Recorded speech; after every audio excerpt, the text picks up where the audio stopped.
नमस्ते। मेरा नाम सुशील और आज का वीडियो जो है वो विवाह संबंधित ही है। जिस प्रकार से हमारे यहाँ जो भारतीय परंपरा में जिस प्रकार से विवाह हो रहे हैं बिना प्रेम के, बिना एक दूसरे को समझे, तो मैंने ऐसा बहुत कुछ देखा समाज में जो नहीं होना चाहिए था और है। और विवाह की पद्धतियां, विवाह में जिस तरह का जो व्यवहार हो रहा है, तो इस पे बहुत सी बातें हैं। तो इस संबंध में कुछ अपनी समझ रख रहा हूँ। विवाह व्यवस्था के ऊपर पारिवारिक जीवन जीने के लिए हमारी भारतीय संस्कृति में एक व्यवस्था की गई कि विवाह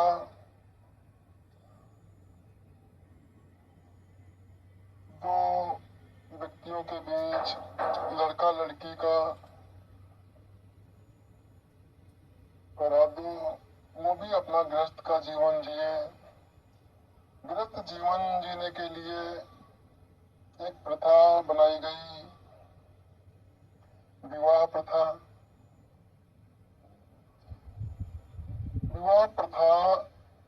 विवाह की जो प्रथा बनाई गई, निश्चित ही ये बहुत ही कारगर रही होगी और बड़े उच्च कोटि के व्यक्ति के द्वारा निर्मित ये व्यवस्था की गई होगी।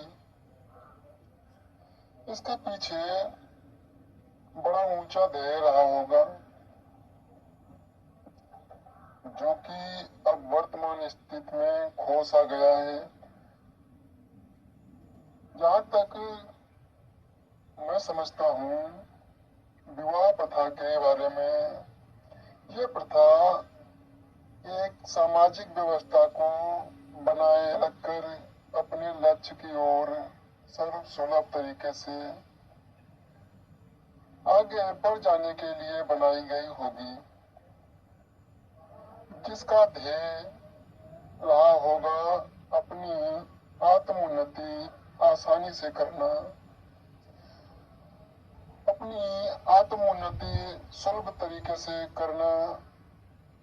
दो ऐसे व्यक्ति, लड़का लड़की, जो कि अपनी अपूर्ण अवस्था में होते हैं, अपने युवा अवस्था में,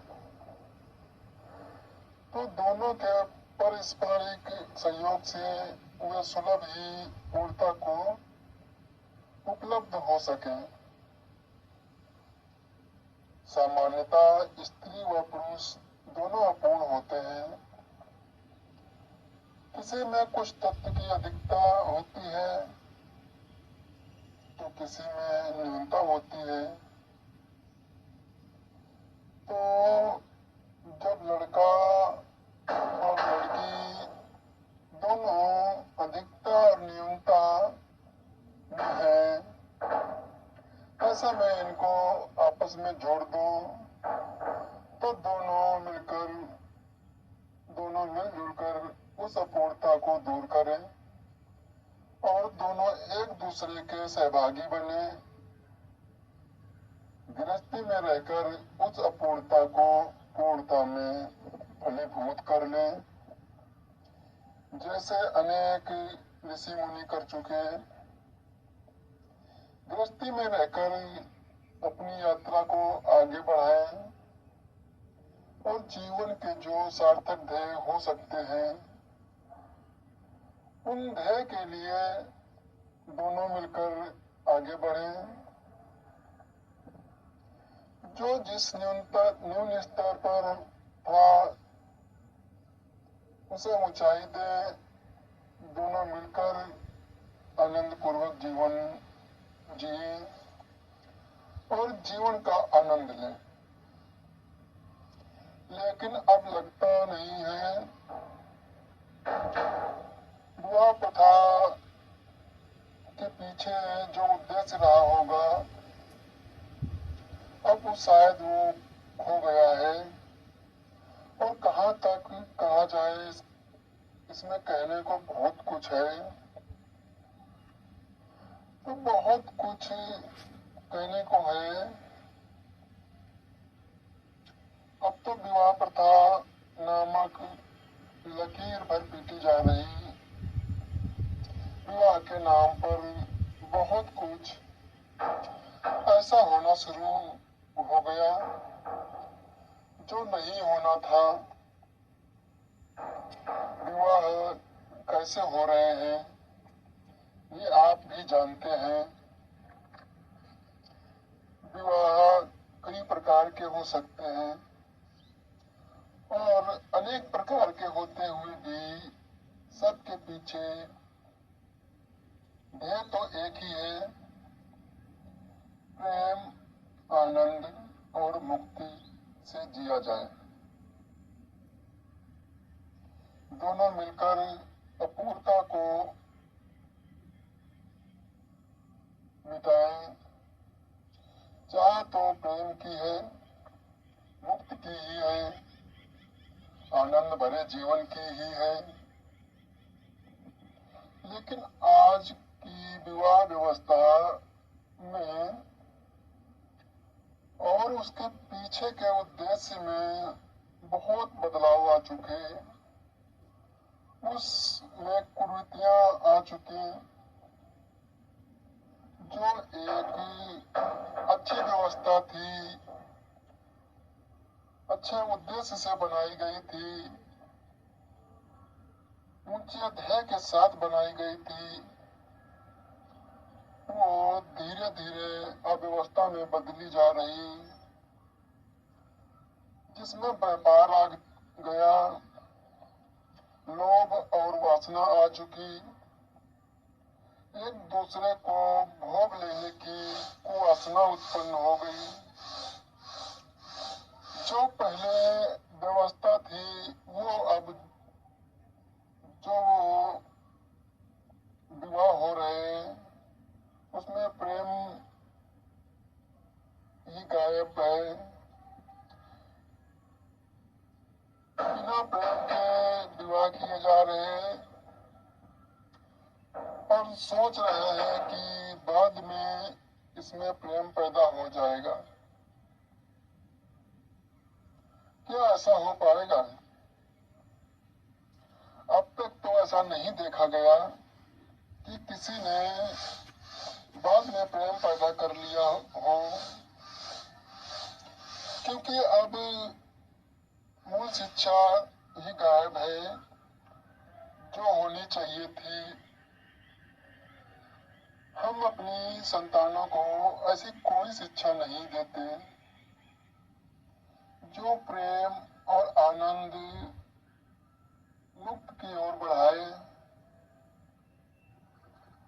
तो जब तक स्त्री पुरुष बिना प्रेम के विवाह करने को राजी होते रहेंगे, जब तक बिना प्रेम के, बिना समझे राजी हो रहे हैं, तब तक वो एक दूसरे की संपत्ति बनकर रहेंगे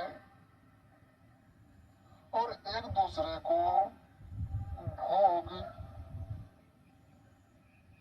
की वस्तु की तरह भोगते रहेंगे। यहाँ चल क्या रहा है? विवाह के नाम पर कन्यादान चल रहा है। विवाह के नाम पर जो दान चल रहे हैं, कुर्सी, फर्नीचर व अन्य चीजों का लेन देन का जो दान हो रहा है, जो पिता लोग दान कर रहे हैं, कन्याओं का दान चल रहा है। कहते हैं ना, कन्यादान महादान।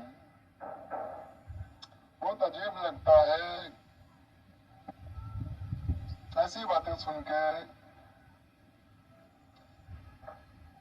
तो इस पे आगे बात करेंगे। बिना किसी आंतरिक गुण देखे ऊपरी तौर पर देख के तो विवाह हो रहे हैं, वहां दान चल रहा है, फिर शुरू होता है एक दूसरे का भोग। दोनों एक दूसरे को ऐसे भोग रहे हैं कि खुद ही भुगते जा रहे हैं। वे समझे नहीं पा रहे ऐसा क्यों हो रहा। बाप, भाई, घर परिवार मिलकर लड़का लड़की का विवाह की व्यवस्था कर दे रहे, जिसे ना उन्होंने जाना न पहचाना, न जिसे चाहा न समझा, जिसे प्रेम किया नहीं, न जिसके लिए उनके हृदय में प्रेम उठा, ऐसों के साथ बांध देते तो अंजाम भी उसी तरह का आता है। दोनों अपूर्ण रहते, दुख कष्ट बेचैनी भरा जीवन हाथ लगता, दोनों का जीवन अपूर्ण गुजरता, हताश और निराश बेचैनी भरा रहता। तो जब तक समाज में प्रेम व समझ के बिना विवाह होता रहेगा, तब तक लड़का लड़की एक दूसरे की संपत्ति बने रहेंगे और एक दूसरे का भोग चलता रहेगा। गृहस्थी में रहकर अपनी आत्मा खोजना है, ये ध्येय तो खो गया। अपूर्णता को मिटाना है, ऐसे उद्देश्य तो खो गए। एक दूसरे के सहयोग से मुक्ति की यात्रा करनी है, ये ध्येय तो खो गया। जिसके लिए दोनों एक दूसरे के साथ बंधे, अगर ये ध्येय नहीं तो ये सब क्यों। क्या करना है एक दूसरे के साथ रहकर, तो एक बात स्पष्ट यह समझ लेना चाहिए कि बिना प्रेम के, बिना एक दूसरे को समझे, बिना आंतरिक गुणों को परखे विवाह कर देना ये कहाँ से सही है। भाई, हम कहते हैं ना शुभ विवाह, इसमें शुभ क्या है। बिना प्रेम के, बिना मुक्ति और आनंद को ध्येय बनाए विवाह करना ये तो पाप ही है। अगर ये नहीं है तो जीवन नरक हो जाएगा। तो ये बहुत बड़ा पाप कर रहे हैं। इसमें दूसरे की जिंदगी से भी खेल रहे हैं, ये अपराध कर रहे हैं। और गजब बात है, हम चाहते हैं दोनों में प्रेम हो, लेकिन वो बाद में पैदा हो। पहले प्रेम हुआ और विवाह हुआ तो हम इनके दुश्मन बन जाते हैं, लेकिन बिना प्रेम के विवाह करते हैं और विवाह के बाद प्रेम असंभव बात है। जो पहले गलत लगता हो हमको और चाहते हैं कि बाद में प्रेम हो, ये कैसी बात हुई। जो पहले अशोभनीय लगता हो वो बाद में कैसे शोभा देगा। कहीं न कहीं ये सोच बहुत गलत है। बिना प्रेम के और एक दूसरे के समझे बिना जीवन भर जीने की चेष्टा करना कि प्रेम आ जाएगा और बाद में प्रेम पैदा करना, ये कितनी यांत्रिक बात हो जाती है।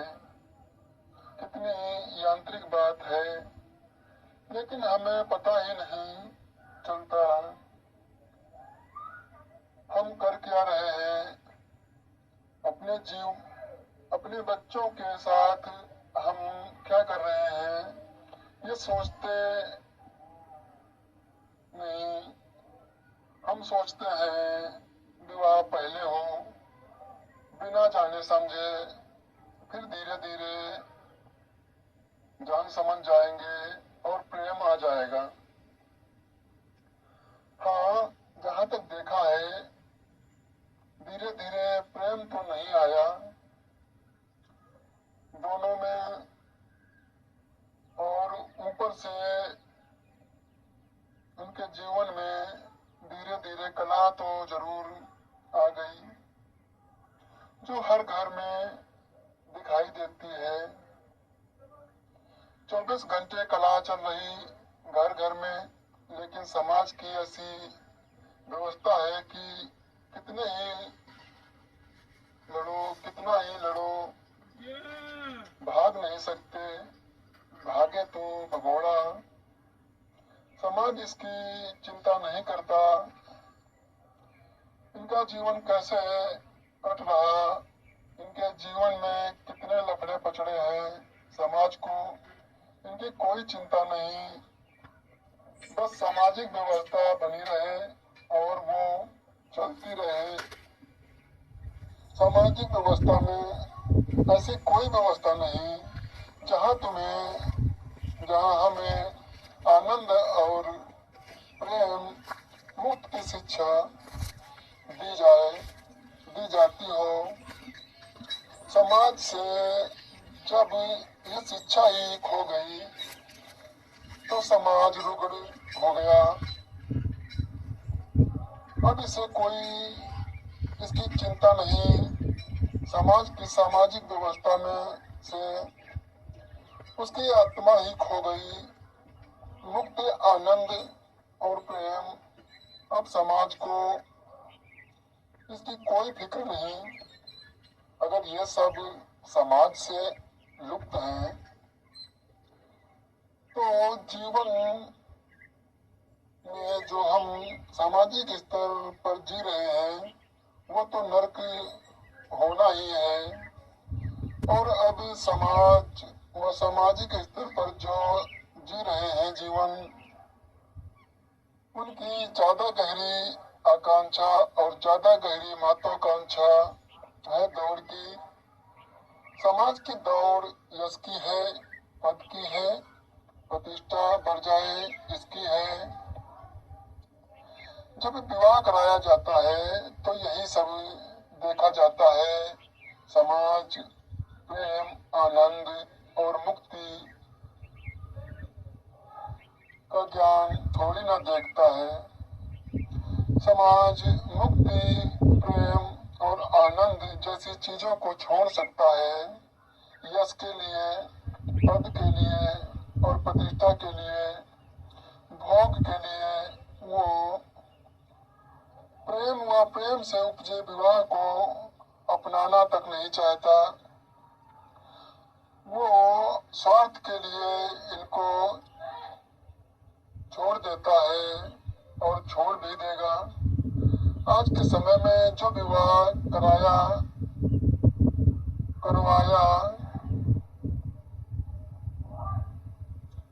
वो और जो करवा रहे वो चाहते हैं कि उसमें प्रेम और उपजे। वो चाहता है कि उनका जीवन आनंदमय हो। तो ये कैसे होगा? उसकी शिक्षा तो मिलती नहीं बच्चों को। फिर कैसे वे अपने जीवन को सही से जी लेंगे? तो विवाह करो या ना करो, मैं ये नहीं कहता। करो या ना करो, बस अपने जीवन का सही ध्येय समझो। मुक्त प्रिय है या नहीं, जीवन में आनंद चाहिए या नहीं, अपनी अपूर्णता मिटानी है या नहीं, ये समझो।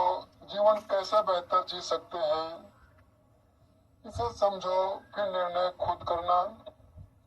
अगर ये सब एक दूसरे के सहयोग से सरलता से हो जाए व मिल जाए तो इसमें कोई बुराई नहीं। जीवन लक्ष्य ध्येय में खास जीवन का लक्ष्य ध्यान में रखकर जो करना है करो।